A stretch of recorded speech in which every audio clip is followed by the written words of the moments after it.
But first, it's time to dance. And a museum is the unusual venue for a show honoring the work of Germany's leading contemporary dance company. What do we see when dance comes to the museum and ephemeral form becomes an object on display? Sascha Waltz is Germany's best-known choreographer. Adventurously experimental, she and her company have performed in empty rooms in museums all over the world. But this is something new. It's a challenge for me, and it's an interesting opportunity to reflect on my work which is still good after 20 years. It's a chance to step back and see what the key images were in the various works, and to consider how I deal with them. Sascha Waltz selected the most powerful images from 8 choreographies and installed films of them in Karlsruhe's Center for Art and Media, the ZKM.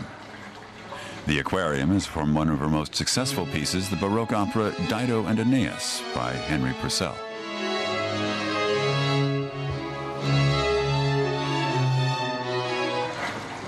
The work cites Purcell, yet remains very much her own, and center visitors can see it live. Seldom does an audience come this close to dancers. Visitors choose their own vantage points. To be performing in a museum, to be performing in the street, to be performing in a great theater, to be performing in a bar. If it's important to do it there, I have no problem. I like the sensibility it requires from you. Of course, how you perform is very different. When you are in a big theater, when the public, the 2,000 people, are really far from you, or like they will be here, they will be really close to you. And all that, it just keeps feeding myself as an artist, so I'm just grateful. The exhibition runs for 4 months, and Sascha Waltz selected 30 performers to fill the roles. All have experienced dancing, but are amateurs. They appear live several times a week, replacing the company's professional dancers.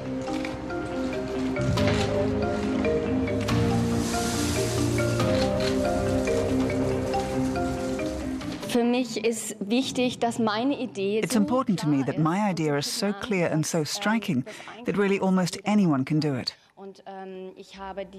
And I've reduced the scenes so much and chosen them so strictly that I can even imagine asking only amateurs to perform.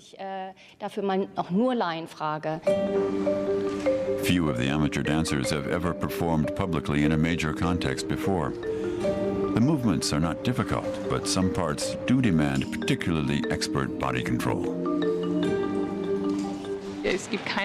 You have to use every muscle in your body. You have to keep your facial expression under control. There's no question it's very strenuous. Some positions give you a bit of a breather, but even they demand exertion. These performances aren't about virtuosity, but about a new perspective on dance. Motion becomes sculpture. And sometimes there are no dancers at all, like with this shivering floor from the piece Gezeiten, which means tides. Sascha Waltz's pieces often move at the interface between visual art and dance. The living frieze on show in Karlsruhe is from the opera Medea. The wind machines also appear as exhibits. Sascha Waltz actually came up with the idea of taking set props and presenting them on their own years ago.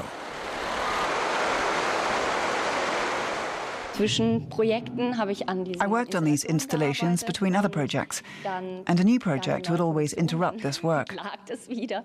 But I always lacked the venue, a site where I could show it.